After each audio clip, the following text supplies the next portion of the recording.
Boa noite, professor. Boa noite, Hugo.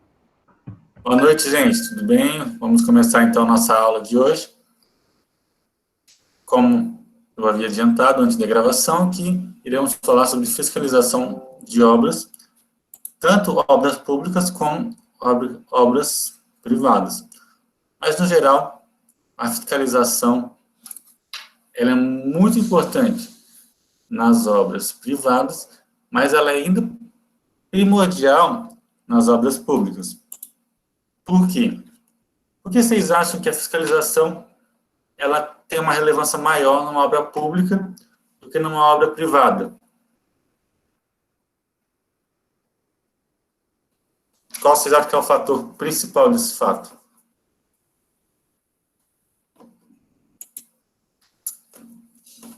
Não que não tenha que ter uma fiscalização numa obra privada, mas pense o seguinte, uma companhia vai fazer um projeto de um edifício, uma companhia privada. O interesse é muito grande da equipe financiadora do projeto, da equipe do projeto. Então, eles vão buscar sempre ter os maiores cuidados para evitar problemas operacionais e gastos relacionados à própria legislação. Por exemplo, fazer as coisas dentro digamos assim, do correto. Ou seja, porque uma empresa privada, ela tem um nome a zelar. Numa obra pública, é mais comum de você verificar falhas éticas. E realmente isso ocorre. Por exemplo, todo mundo fala, e, tipo assim, às vezes até sem conhecimento de causa, mas sempre tem aquela pulga atrás da orelha de obras superfaturadas. Então, esse é um grande problema das obras públicas. O superfaturamento de obras é, sem dúvidas, uma das grandes causas de empecilho de um país ir para frente, porque você está tirando uma verba pública que seria destinada à realização de uma obra de crucial importância para a infraestrutura da sociedade e do país em si, para desenvolvimento econômico. Então, a gente tem que ter fiscalização em todos os sentidos, uma fiscalização econômica e uma fiscalização técnica. Vocês, como engenheiros, vocês serão responsáveis por que tipo de fiscalização? Fiscalização no âmbito econômico, de quanto está gastando, ou no âmbito técnico? Que tipo de fiscalização o engenheiro pode fazer numa obra pública, por exemplo? Ou até mesmo numa obra privada? Professor, eu imagino que será as duas, né? É isso aí, será as duas. Está meio baixo seu som, Flávio. Você pode aumentar para nós? É porque eu estou pelo computador, o computador está meio bugado aqui. Tá. É isso aí. Os dois tipos de fiscalização. Você vai fiscalizar se a obra está dentro dos requisitos técnicos legais e também se está dentro do orçamento. É claro que uma variação no orçamento é algo que é aceitável no âmbito de uma obra complexa, mas uma obra que custava inicialmente R$1 milhão, custa 10, bom, aí não faz sentido, a não ser que suba o preço do tijolo e do cimento igual subiu agora. Mas mesmo assim ainda é algo a ser repensado. Ou a pessoa não fez um orçamento inicial justo, correto, ou a pessoa, no caso, eu digo a pessoa, mas no geral, quem está envolvido com o projeto está com alguma pendência ética, provavelmente, algum desvio de repasse de verbas, algo relacionado com isso. É porque se não fiscalizar, a empresa ela não vai cumprir no que está no contrato. Exatamente. Os materiais aí de qualidade, que tudo está orçado e está lá no contrato. Aí tem um material da classe, de primeira classe, ele não vai usar aquele material, ele vai usar material de classe inferior. E aí ele também, além de ele fazer isso, ele ainda reduz o material na obra, tipo assim, uma viga Se lá vai pegar 10 ferros, ele não vai colocar os 10, ele vai colocar menos. Eu fiscalizei obras e é bem... A gente tem que estar com bastante atenção em relação a isso aí. Exatamente. E o que eu levanto o ponto é o seguinte: numa obra, por exemplo, de uma empresa privada, vamos supor, pegar aqui na cidade de Jaru, vamos supor que Frigon ou Italac faça uma obra dentro do seu pátio, do seu complexo industrial. É uma empresa privada, ela vai lá, contrata talvez uma terceirizada. A empresa privada, ela, por si só, ela vai ter um maior cuidado na fiscalização. Por quê? Porque aquilo é o patrimônio dela. Então, ela está diretamente relacionada com aquela obra. Então, ela vai cobrar, vai esticar, não vai querer que saia fora do prazo, não vai querer que aumente o orçamento de forma exagerada. Então, no geral, quando você tem uma negociação que uma empresa privada contrata uma empreiteira ou alguma equipe que fornece serviços elétricos, vamos supor, você vai ter uma fiscalização maior, porque a empresa vai estar sempre de olho e provavelmente essa empresa ela vai ter uma equipe técnica que vai julgar o próprio trabalho da empresa contratada e vai auxiliar nesse trabalho. Mas quando isso é no âmbito público, no geral, você tem essa fiscalização, mas o que pode acontecer por o governo, ou seja, a instituição pública, ela é sobrecarregada. Digamos em que ponto? Porque você tem que ter, às vezes, uma quantidade de gente muito grande para dar conta de tudo, de todas as obras em andamento, de tudo que está acontecendo. Então, o governo não dá conta mesmo. Então, às vezes, acaba sendo batido alguns detalhes que são prejudiciais e que acabam causando grandes danos econômicos, materiais e à vida das pessoas. Uma obra mal feita, ela é um tripé, ou seja, ela causa impacto econômico, ela causa impacto político, causa impacto social, ou seja, prejudica as pessoas naquela região, ou mesmo outras pessoas que estão envolvidas com aquele projeto. A gente sempre tem que se basear no quê? Existe uma lei. Existe a Lei 8.666, que fala dos processos licitatórios. Então, quando a gente está numa obra pública, a gente tem que ser o mais idôneo possível. Vamos supor que você faça parte de uma instituição pública e você lance um edital, ou seja, um leilão, pregão, para a construção de uma rede elétrica, sei lá, no estado de Rondônia. Você tem uma equipe técnica que levanta os custos daquele pregão. Então, você tem que ter uma equipe técnica para identificar aproximadamente quanto que seria o custo de instalação e de montagem daquela rede elétrica. E, a partir disso, você vai para o pregão e vai ciente do valor e estabelecer um máximo que a instituição pode pagar, a instituição pública. O governo, apesar, digamos assim, de ele poder imprimir dinheiro à vontade, não é bem assim que funciona, porque você tem que ter um teto de gastos. Porque se vocês repararem para pensar, foi impresso muito dinheiro nos últimos tempos aqui no Brasil, e isso agora, depois de alguns meses com esse dinheiro rodando, está aumentando a inflação. Aumentou a demanda de alguns produtos, e com isso, como a produção industrial está mais baixa do que em outros anos, então acabou que o preço foi lá nas alturas. Hoje não dá para comer arroz, nem óleo, e nem fazer obra, basicamente. Então, aumentou demais o preço desses itens. Então, a gente tem que, numa obra pública, a gente tem que levar sempre em consideração custo-benefício, na verdade. Não é preço. E se o preço não significa muita coisa, não.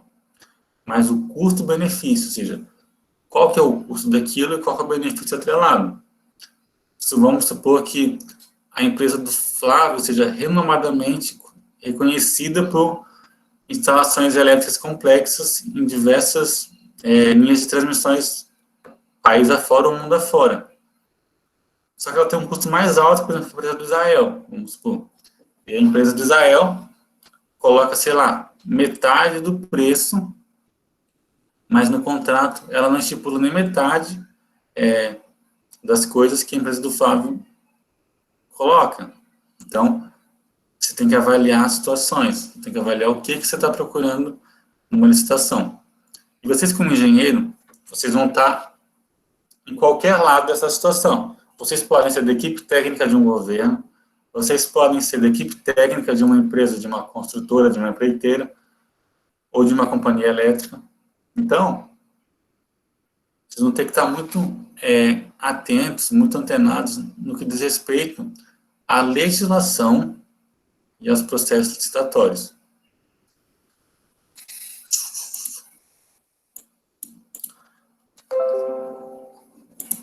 Está compartilhando a minha tela, gente? Tá, né? Sim, professor.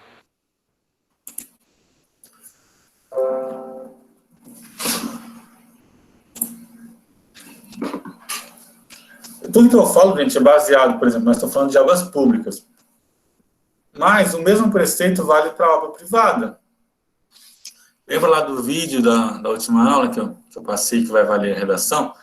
Então, ele fala que a própria pessoa que compra, por exemplo, um edifício, em um condomínio, um apartamento, cobrar a RT, a anotação de responsabilidade técnica, de engenheiro responsável, cobrar esses fatores, ou seja, você ter tudo bem documentado, porque a fiscalização, vocês como fiscalizadores, vocês vão ter que ser muito, digamos assim, perspicazes, muito atentos, porque vocês terão que seguir a normativa, vocês terão que seguir os passos, ou seja, as instruções normativas que regem o princípio de como você deve fiscalizar, o que você deve avaliar em uma obra. Cada tipo de obra tem uma característica diferente. Por exemplo, uma obra de construção civil é uma diferente de uma obra de elétrica. Então, são coisas diferentes a ser avaliadas. E por isso, geralmente tem uma equipe multidisciplinar dentro de uma construção, de uma obra. Você vai ter engenheiro civil, você vai ter engenheiro elétrico, você vai ter engenheiro hidráulico, sei lá, engenheiro químico, engenheiro mecânico. Então, depende do âmbito de aplicação. A engenharia ela é muito ampla para que uma pessoa só domine todos os seus conceitos, todos os seus preceitos. Mas, no geral, todos os engenheiros têm que ter um conhecimento, mesmo que seja superficial, de todas as áreas da engenharia. Por exemplo, você tem que ter um conhecimento a respeito de, sendo engenheiro elétrico, a respeito de engenharia civil. Nem que seja conhecimento raso, conhecimento que você apenas compreenda o que está acontecendo. Mas é importante isso, porque quando você tem um certo conhecimento, você consegue dialogar melhor e você consegue ter uma equipe mais harmônica. Aqui, gente, nesse artigo, está falando o quê? Está falando do impacto de um projeto de engenharia deficiente em obras públicas. Uma análise a partir dos apontamentos do Tribunal de Contas da União. Ou seja, essa daqui, gente, ela é uma análise muito importante, porque ele está avaliando como que a deficiência, ou seja, projetos de engenharia com deficiências estruturais são prejudiciais às contas públicas. Ou seja, como que isso afeta o órgão público. Porque quanto menor a eficiência, maior o desperdício. E maior o desperdício, maior o gasto da União. Então, se a União gasta mais, a tendência é que a economia, ela aconteça o quê? Pode acontecer de aumento de inflação, aumento de taxa de juros. Então, percebam que a engenharia está relacionada com muitos fatores. Ou seja, a engenharia em si, ela está relacionada com o ambiente econômico diretamente, porque obras de infraestrutura acontecem a todo momento. Rodovia, a todo momento você vê obras em rodovias. O que mais? Deixa eu pensar. Obras de mobilidade urbana, obras de moradia social. Todas essas obras acontecem em todo momento.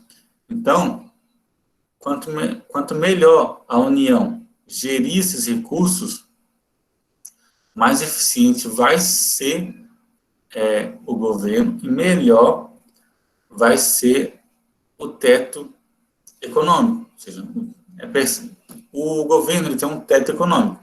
Ele é estabelecido por convenções, ou seja, por análise de especialistas, estabelece um teto econômico.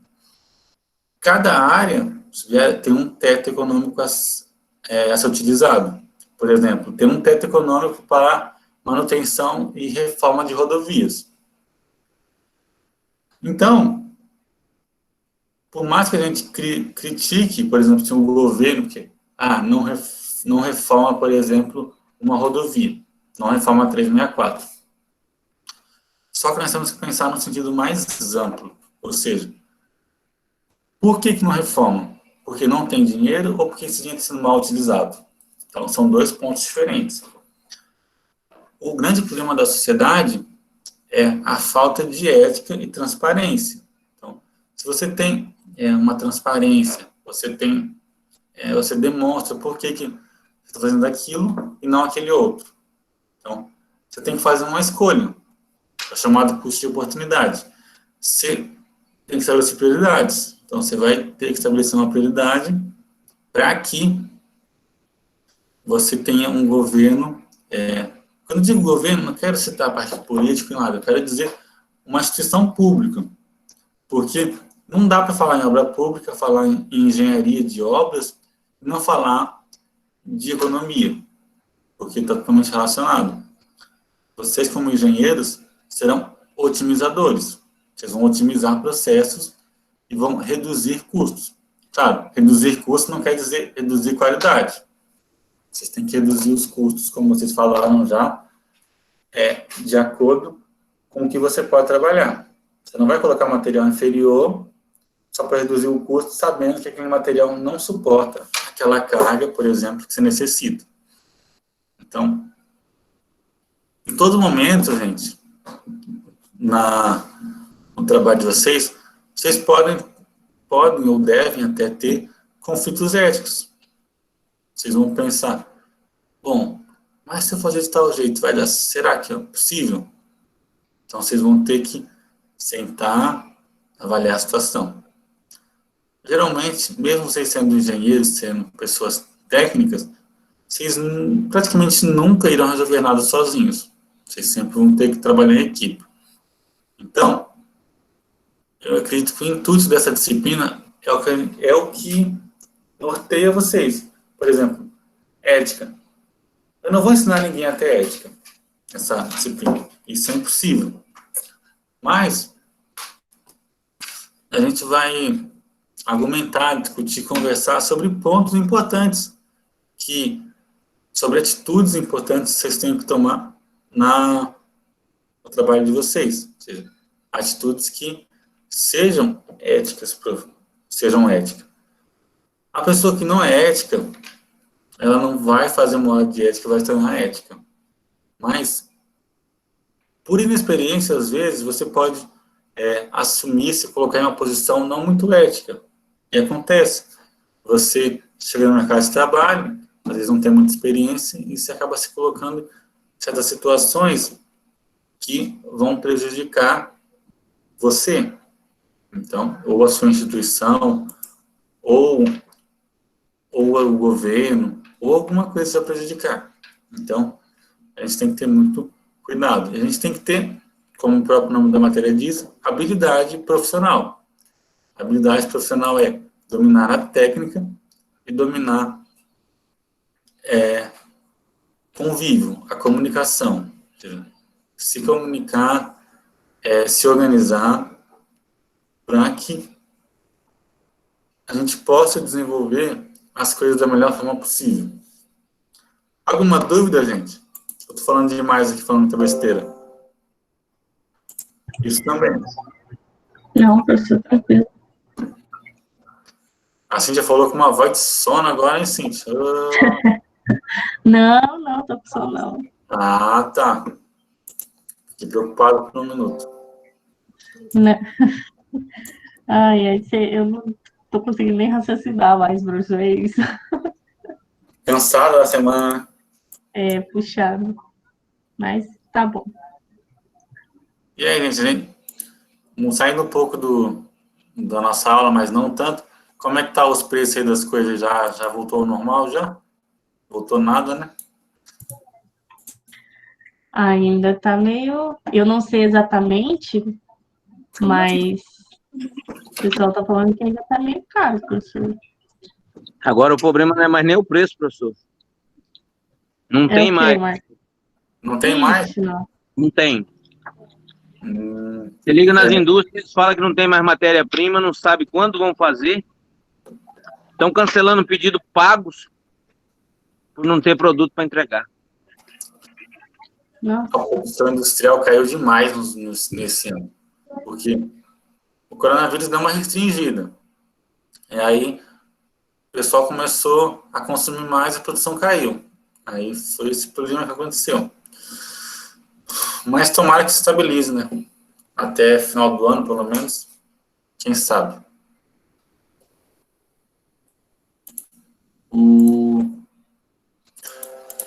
Então, vocês vão se deparar com situações assim. Situações problemáticas, ou seja, até o próprio fato de você não... por exemplo, a matéria-prima aumentou. Você fica num dilema ético. Bom, meu contrato tá esse valor. Aí agora a matéria-prima sobe desse tanto, eu não tenho nada que me respalde a aumentar o valor da minha obra. Isso também é um dilema ético. Isso também está relacionado com a ética profissional. Então, tá vendo? O domínio das leis de legislação, de fiscalização de obras é importante para vocês. Tá. Nesse artigo aqui, gente, a gente destaca como é que é o impacto de obras deficientes, né? Em engenharia. Tá, para não só eu falar aqui, alguém quer ler o resumo para mim? Esse artigo? Posso ler, professor?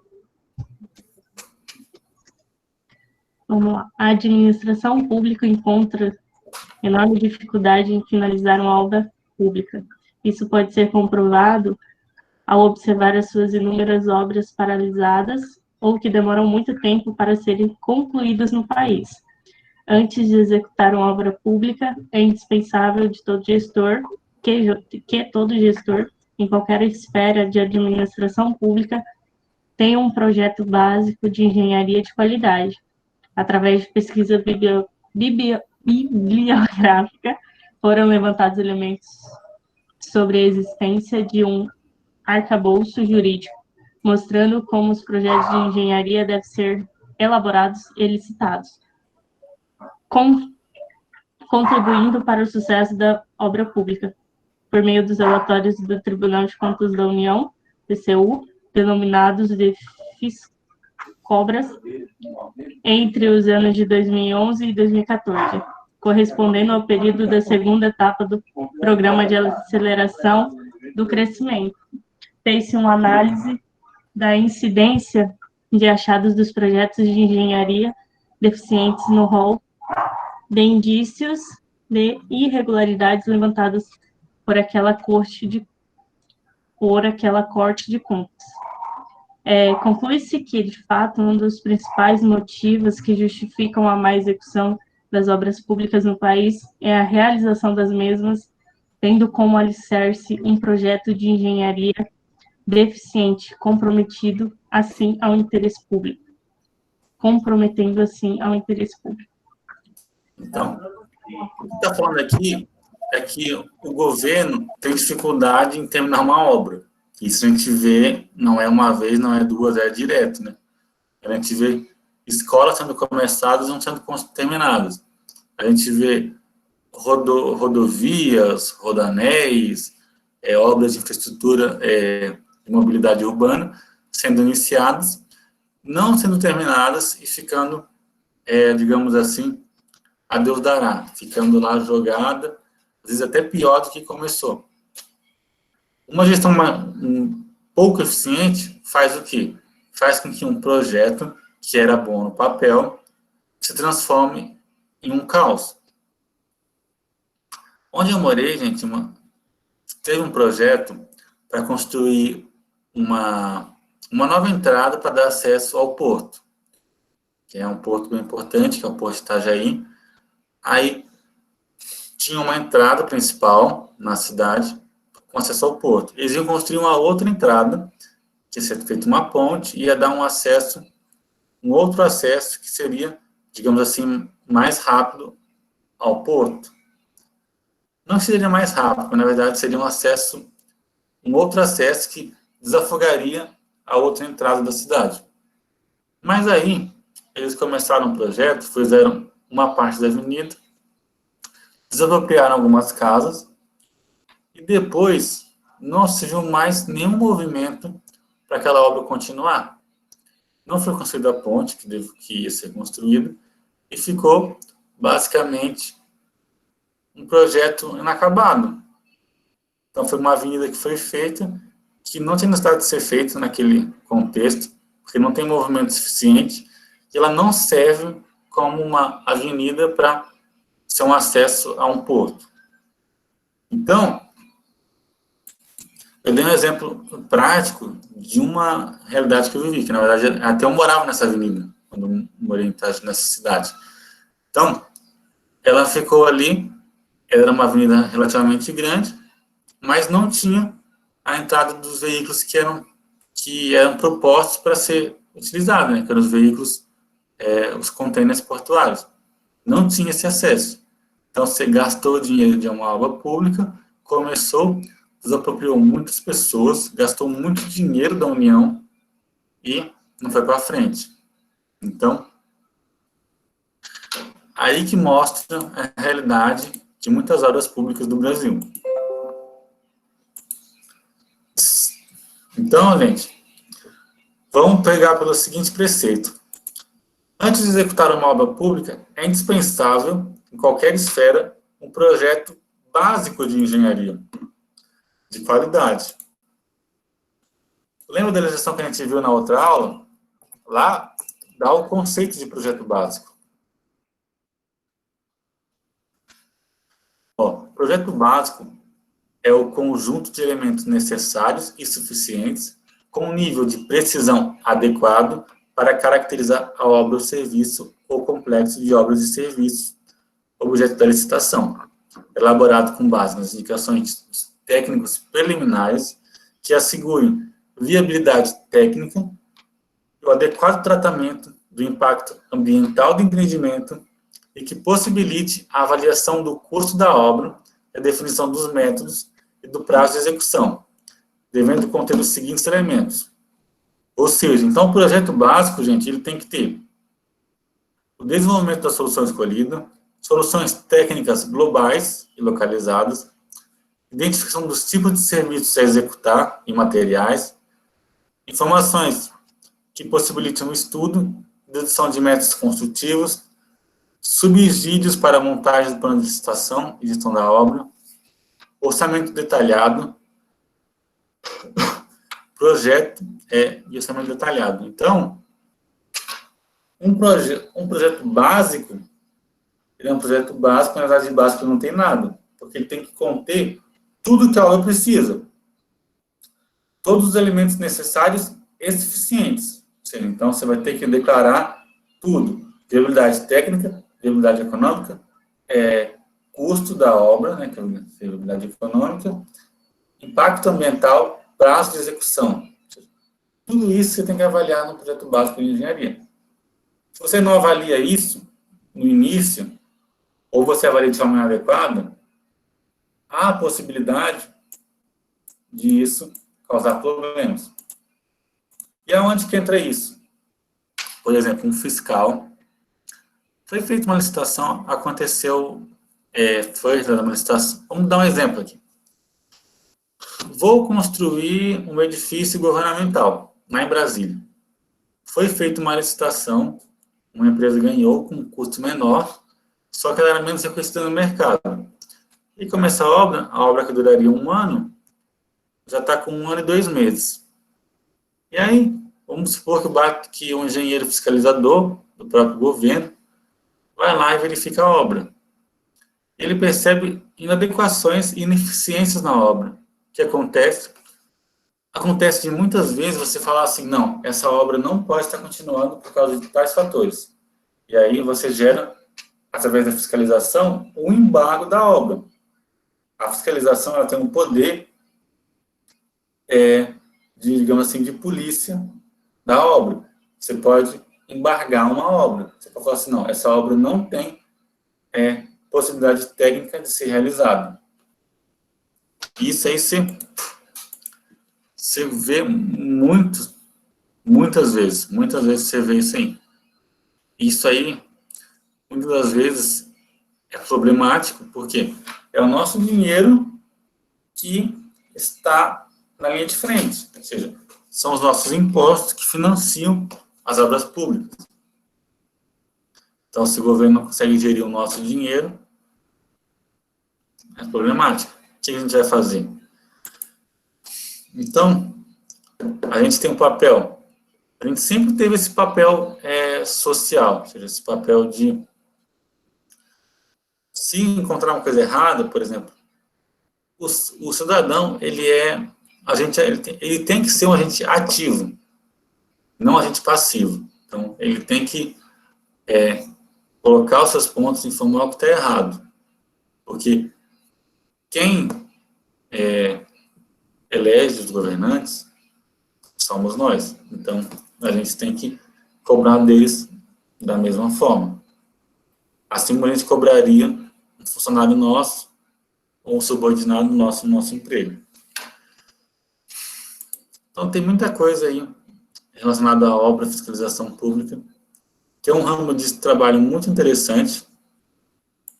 Quem gosta aí de área de fiscalização, de obras, estudem, além do conhecimento técnico, conhecimento de legislação. Conhecimento é crucial, os 2 tipos de conhecimentos, e conhecimento de curso também, conhecimento econômico, que é bem importante.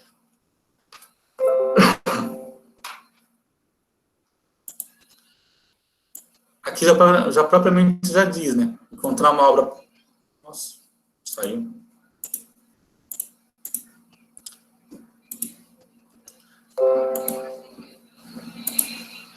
Encontrar uma obra paralisada no Brasil não é novidade. Ou seja, ele fala aqui que até num simples trajeto de um cidadão para o trabalho, ele vai ver creches, escolas, hospitais que começaram e não iniciaram. Então, nesse trabalho, o que ele fez? Ele expôs, por meio de relatórios, o Tribunal de Contas da União, nos anos de 2011 e 2014,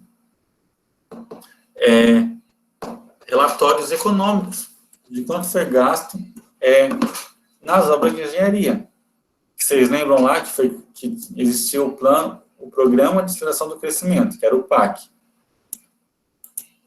que ele era um fundo para construções de obras de infraestrutura nacional. Então, esse trabalho utilizou como fonte o Tribunal de Contas da União.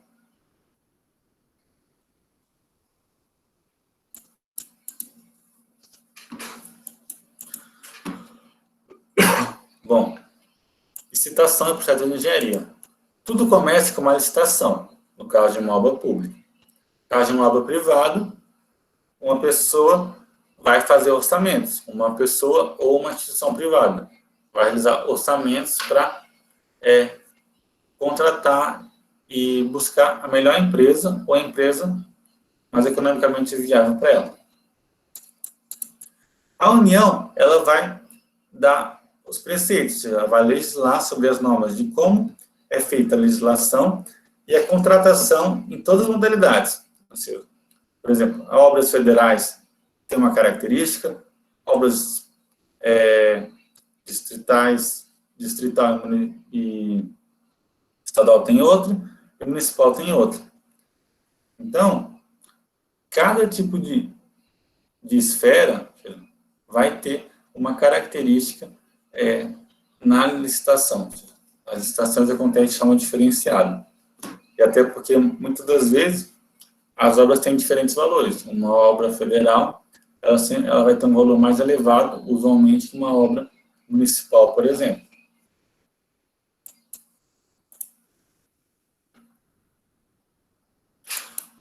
O artigo 37 da legislação sobre licitações. A administração pública direta e indireta de qualquer dos poderes da União, Estados, Distrito Federal e municípios, obedecerá aos princípios de legalidade, impessoalidade, moralidade, publicidade e eficiência, e também ao seguinte: ressalvados os casos especificados na legislação, as obras, serviços, compras e alinhações serão contratados mediante processo de licitação pública, que assegure igualdade de condições a todos os concorrentes, com cláusulas que estabelecem obrigações de pagamento, mantidas as condições efetivas da proposta, os termos da lei, o qual somente permitirá as exigências de qualificação técnica e econômica indispensáveis à garantia do cumprimento das obrigações. Perceba que a instituição pública, ela amarra de tal forma para você ter o mínimo de brechas possíveis. E mesmo assim, você encontra muitas brechas ainda. Você encontra sempre problemas nas licitações, nas obras, na forma de fiscalizar. É o processo que acontece de forma espontânea, de forma natural. Porque muitas das vezes você tem instituições ineficientes. Ou mesmo a instituição eficiente, ela vai deixar alguma brecha em algum ponto. E essa brecha pode ser um problema, mas pode ser uma vantagem. Por exemplo, advogados utilizam de brecha de legislação para fazer o trabalho deles.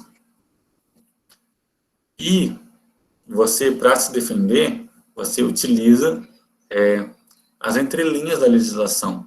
Você tem que ter esse conhecimento e basear de acordo na legislação. Se você é um fiscal de uma obra, ou se você é um empresário que vai construir uma obra, você tem que ter consciência do que você está fazendo e do que está avaliando. No caso de ser um fiscal, a respeito daquela obra. Você, como fiscal, vai chegar na obra e vai avaliar ela de todos os pontos. É claro que você vai ter um relatório anteriormente, para depois você fazer uma análise em loco. Então, basicamente, assim que acontece a fiscalização. A fiscalização você não vai falar assim, não, fecha na hora, por exemplo, ou para a obra na hora. Você vai fornecer adequações para aquela obra. Que, por exemplo, um prédio, vamos considerar uma obra privada agora, um prédio de 20 andares em Jaru, vamos supor. Ele já está com pessoas morando, mas ele está com diversos problemas estruturais. Então, você vai fazer o seguinte: você como engenheiro foi contratado para fiscalizar a obra, como responsável do CREA, né? Você vai dar a sua anotação, você vai colocar lá o seu nome, né? Seu cargo técnico, com o seu conselho atrelado à sua análise técnica fiscalizadora. E aí você chega na obra e vai falar assim: não, eu estou vendo infiltração, eu estou vendo problemas com o teto. Então, você vai dar um tempo para adequações. Você pode dar um tempo para adequações para que aquele ambiente seja reestruturado e ofereça melhor conforto e atenda os parâmetros mínimos exigidos. Mas é claro, você vai chegar numa obra que está tudo errado. Tem grandes chances de causar danos, lesões, mortes. Então, você vai, digamos assim, interditar aquele local. Você vai ter que dar um jeito de realocar essas pessoas. Então, tá vendo como essa função de fiscalização é tão importante também? Então, vocês podem muito bem seguir como fiscais. Acho que até o Euler gosta dessa parte, não é, Euler? Sim, professor, eu gosto bastante dessa área. É uma área... Só uma área que tem que exige, acho que é 2 anos de criativo para exercer a função. Eu não sei, sim, em particular, né, mas judicial, sim. Você, por exemplo, num crime que acontece, num crime, sei lá, um crime ambiental, um crime na sociedade, um prédio caiu. Aí você vai ter que ter uma análise jurídica, né? Você vai ter que ter uma visão jurídica também. Você vai ser um responsável, vai ser uma fiscalização técnica e jurídica. Ou seja, você vai até o local, vai avaliar as condições, você vai dar seu parecer sobre aquilo, sobre o que foi negligenciado. Muitas das vezes, gente, digamos assim, o problema só acontece, você só percebe o problema depois que aconteceu. Que é o caso da Boate Kiss, por exemplo. Vocês fizeram aquele trabalho. Passou batido por muita gente aquele problema. E daí, o que aconteceu? Mais de 200 mortes no local. Então, às vezes uma fiscalização ali salvaria muitas vidas, né? Aquele negócio lá aquele projeto da Botkiss teve erro de diversas áreas, né? Teve erro do Corpo de Bombeiro, Prefeitura, engenheiros, dono da boate. Sim, erro de tudo que é parte. E aí, você tenta buscar... Quando você já tem um erro dessa magnitude, você busca apontar culpados, o que é natural, porque são 200 famílias que tiveram pessoas perdidas ali, né? Então, se vai responsabilizar alguém, e vocês como engenheiros, vocês estão na linha de frente, seja como fiscal, ou seja como ART, você vai ter que avaliar o seguinte fato. Eu, como fiscal, eu poderia ter visto o que eu não vi. A legislação falava algo que eu não fiz, ou que eu não vi, deixei passar batido. Então, isso daí é um erro que você causa. Se você tivesse visto e denunciado e pedido para o órgão se adequar, você poderia ter evitado um grande problema. E você, como ART, tendo conhecimento técnico, por exemplo, de que o isolamento tem que ser de material não inflamável, você poderia ter utilizado disso para evitar um dano maior. Por exemplo, o material de isolamento mais barato, ele é inflamável, o mais caro não é. Então, entra naquele ponto que a gente sempre entra em sala de aula, né, que é questão da redução de custos por matéria-prima. Então, às vezes você pode fazer isso, mas nem sempre é interessante fazer isso.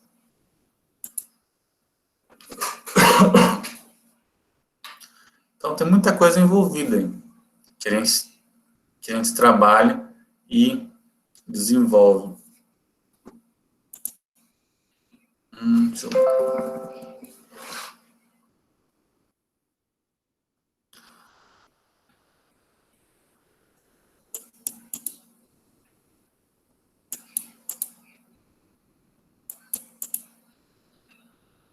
Ó, Não obstante ao detalhado no artigo 12 da mesma lei, complementa a relação de exigências quanto ao projeto básico, ou seja, os requisitos vão de exigências em relação à segurança do empreendimento, importantíssimo, até a preocupação em relação ao impacto ambiental, que será gerado pelo empreendimento, passando pela análise da funcionalidade e adequação ao interesse público. O artigo 12, ele complementa o artigo 6º, que fala de projeto básico. Ele fala o seguinte: os projetos básicos serão considerados principalmente os seguintes requisitos: segurança. Basicamente, gente, uma fiscalização, ela vai avaliar o quê? Ela avalia outros pontos, mas a segurança é o principal fator de uma fiscalização. Uma fiscalização, digamos assim, judicial. Porque você vai avaliar se as pessoas que estão ali naquele ambiente vão estar seguras, que vão poder entrar e sair de forma adequada. Se tiver um incêndio, vai ter suprimentos para apagar aquele incêndio.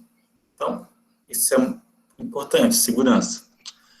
Funcionalidade, ou seja, um negócio tem que ser funcional. Você tem que construir um prédio que tenha 10 andares e a pessoa consiga utilizar um elevador.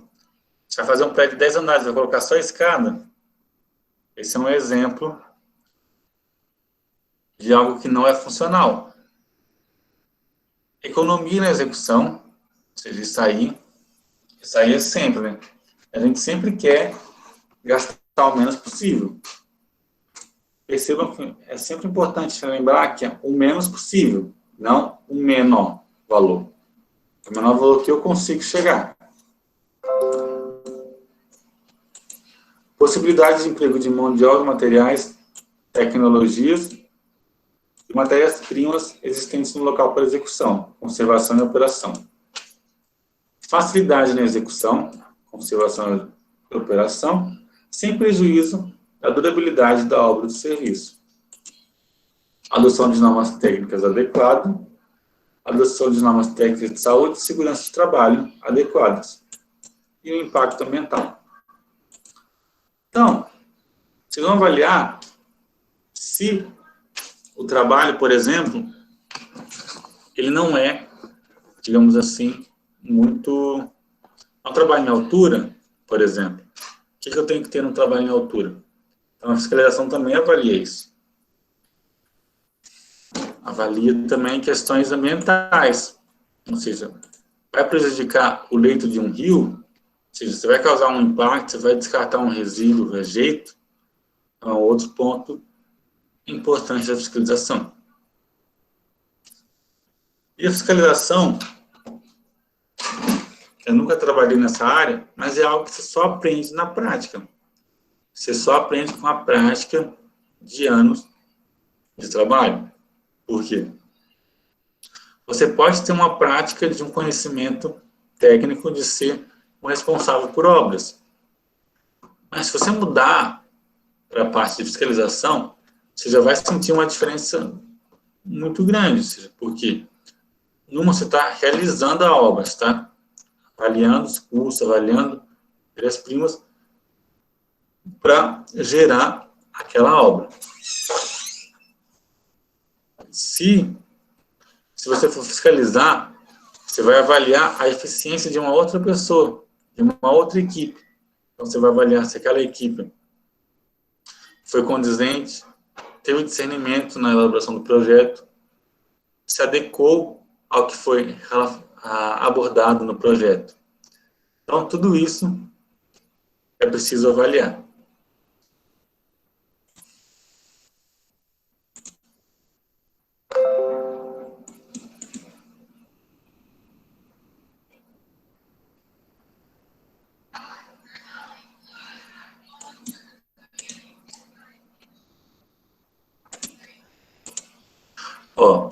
A Controladoria Geral da União detalha o conteúdo de um projeto básico como sendo a descrição detalhada do objeto a ser contratado, serviços a ser executados, frequência, periodicidade características pessoal, materiais e equipamentos, procedimentos sendo seguidos, cuidados, deveres, disciplina, gestão da qualidade e informações prestadas e controles a serem adotados são exemplos de conteúdo de um projeto básico. Então, aqui, já temos uma outra definição, que é do Controladoria Geral da União, que é um órgão institucional.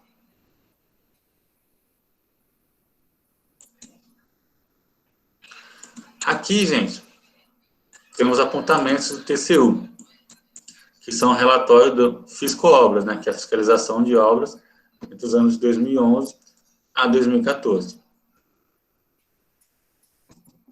Vamos avaliar essa tabela aqui. Achados de auditoria mais recorrentes, por exemplo, em 2011. Foram fiscalizados 230 obras públicas. A fonte dessa informação é o Tribunal de Contas da União. O processo de... Vamos avaliar o seguinte. Processo licitatório. Quantidade de achados, 215. Ou seja, teve 215 processos licitatórios. A quantidade de obras foi 168. Então, eu tive 73% do que estava como licitação, que foram realmente para obras. Ou seja, então, nem tudo que foi para licitação realmente foi colocado em prática. Então, 215 processos e 168 obras. Baseado nisso, quantos que tinham projeto básico ou executivo? 142, que dá 62% do 215. Sobrepreço ou superfaturamento? 126 obras, ou seja, mais de 56% das obras avaliadas tinham sobrepreço ou superfaturamento. Então, percebam, quando a gente fala de ineficiência de obras, olha esse valor, 56%, gente, é um valor totalmente absurdo. Ou seja, isso mostra que as obras, ou elas são mal administradas, ou elas são superfaturadas, ou os dois. Então, a gente tem muito a evoluir nesse sentido. A gente tem tecnologia, a gente tem pessoal, tem equipe técnica, mas precisa evoluir no respeito de estimar melhor e trabalhar melhor com as nossas matérias-primas, com o que a gente tem, evitando esses sobrepreços. A etapa inicial é muito importante, gente. É muito importante definir preço, custo, porque vai ser um norte. É claro que você pode ter variações no processo, mas é muito importante que você tenha um princípio, você tenha algo para se basear, e algo que seja possível e plausível.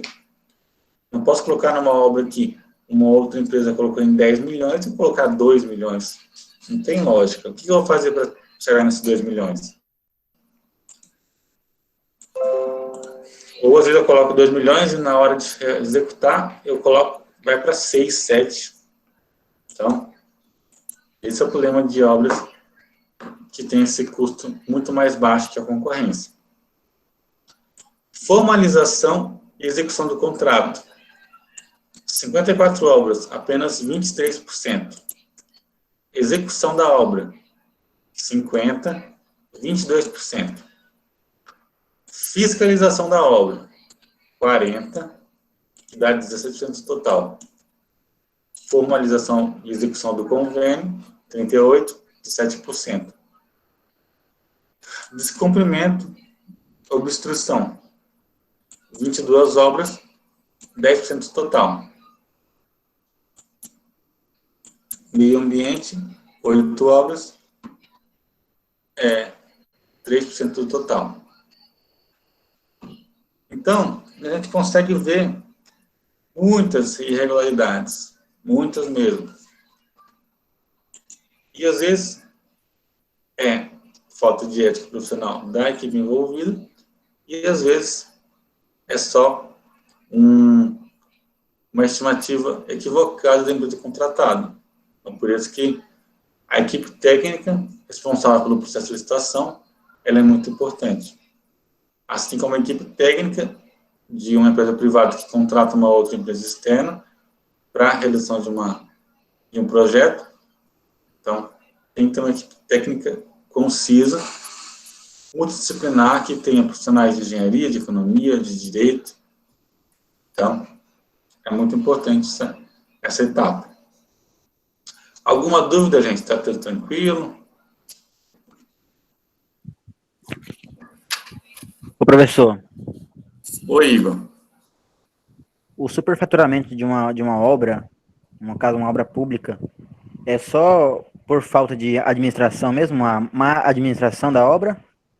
Ou, tipo, como no Brasil mesmo, corrupção, essas coisas também entram nesse quesito? Não, o superfaturamento, por exemplo, o sobrepreço seria uma questão técnica, porque você está acima do preço estipulado inicialmente. Agora, o superfaturamento já é algo ilícito, já é algo que se relacionado com desvio de verbas públicas. Por isso que ele coloca lá sobrepreço barra superfaturamento. Ele não sabe identificar o que foi, se foi um sobrepreço técnico da obra ou se foi um faturamento indevido de pessoas envolvidas. Então, tem esses dois pontos. Ah, tá. Então, sobrepreço é quando não é um problema tipo de corrupção, de desvio de dinheiro. Só quando é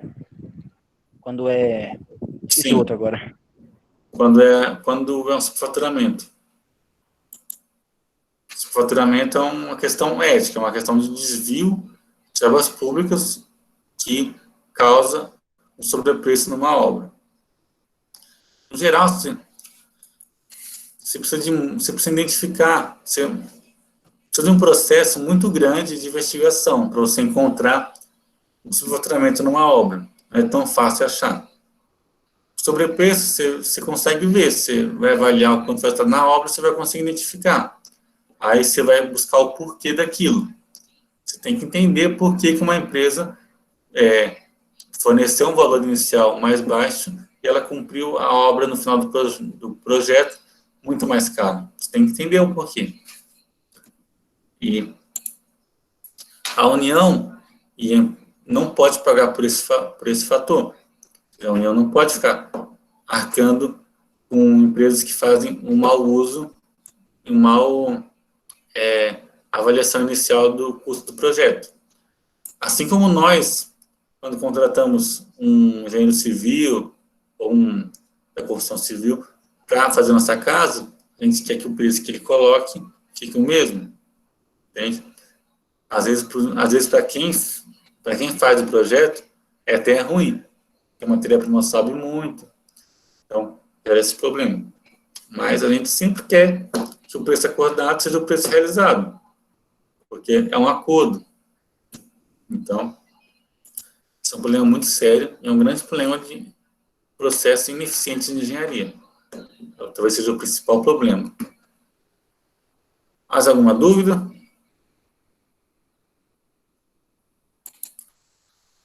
Alguém tem alguma dúvida sobre a redação que eu passei na última aula?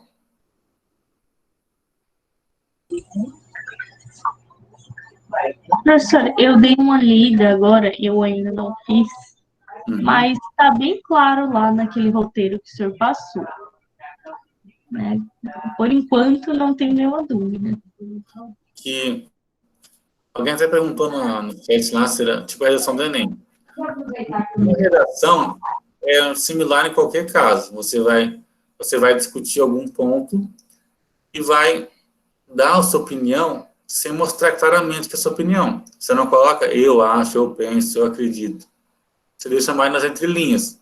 Você dá sua opinião através de argumentos técnicos e plausíveis e não deixa claro que é você que está tendo essa opinião. Você coloca em terceira pessoa, geralmente. Mas Professor, Oi, Hugo. desde já eu já peço desculpa porque o meu não vai ficar bom, tá? Oi? Desde já eu já peço desculpa porque o meu não vai ficar bom. Por quê? Porque eu sou péssimo. Não, a gente tem que... Bom, gente, é um processo, tá? O que acontece? No começo a gente não aprende, não sabe escrever tão bem. Eu também não sabia escrever tão bem. Até hoje acho que eu não sei tão bem assim também, não. Mas a gente aprende um pouco, a gente vai aprendendo pouco a pouco. Cada passo, cada etapa, na faculdade a gente aprende coisas diferentes. Vocês, como engenheiros, ou vocês vão para a área de pesquisa, aí tem que escrever dissertações, teses, artigos, ou vocês vão para a área técnica. Vocês vão ter que escrever muitos relatórios e muitos laudos técnicos.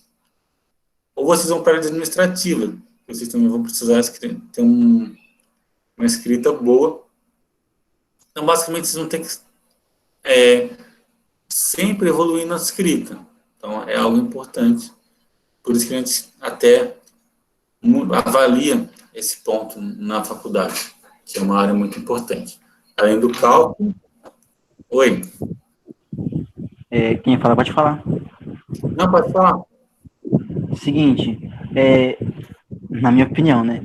Como é uma redação, e algumas pessoas acham que pode ser que não seja tão bom assim em redação, experimenta escrever a redação certinho e enviar para um colega, tipo, analisar, entendeu? Porque alguém que olha de outro ponto de vista pode te dar um norte melhor do que você pensa. Não, é bom mesmo. É bacana essa ideia. Inclusive, eu fazia isso quando eu estava para o Enem, em 2012.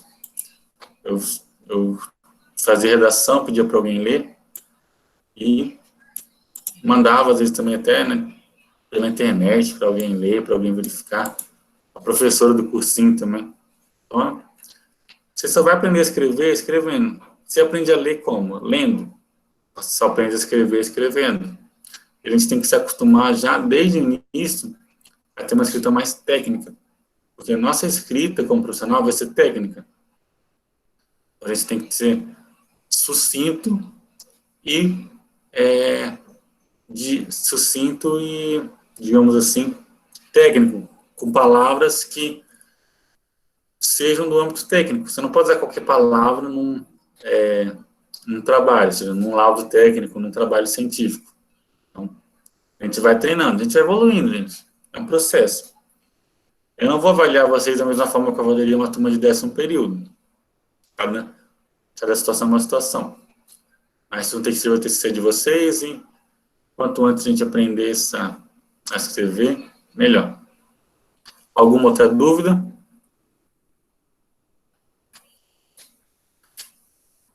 Tranquila, tranquila?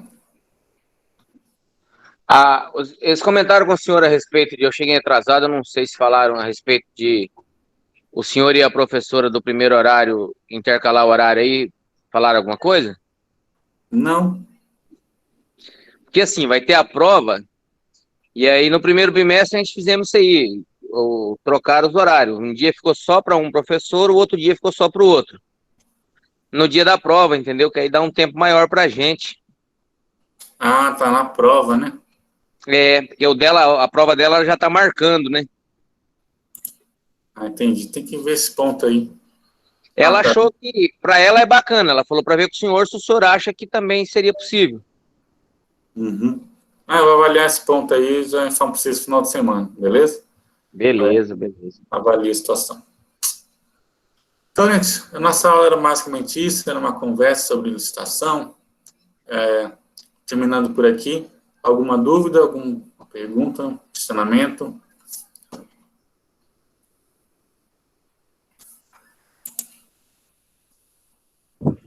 A Giovana também deixou uma dica aí no comentário aí, ó. Ah, é verdade. É muito bom você ter aula de redação com alguém que tenha conhecimento disso. Então, se você vai pesquisar, se você está doente, você vai a um médico. Então, se você quer fazer uma redação, você pesquisa alguém que tenha conhecimento sobre isso. Então, É importante, é ir treinando. Escreva redações simples sobre coisas que você domina. Aí, talvez, mais para frente, você vai ter um domínio maior da escrita. Não necessariamente tem que ser uma redação, pode ser qualquer coisa. Você pode criar um laudo técnico, você pode escrever um mini artigo, um resumo. Então, são várias coisas que você pode escrever para melhorando essa parte. Tá joia, gente?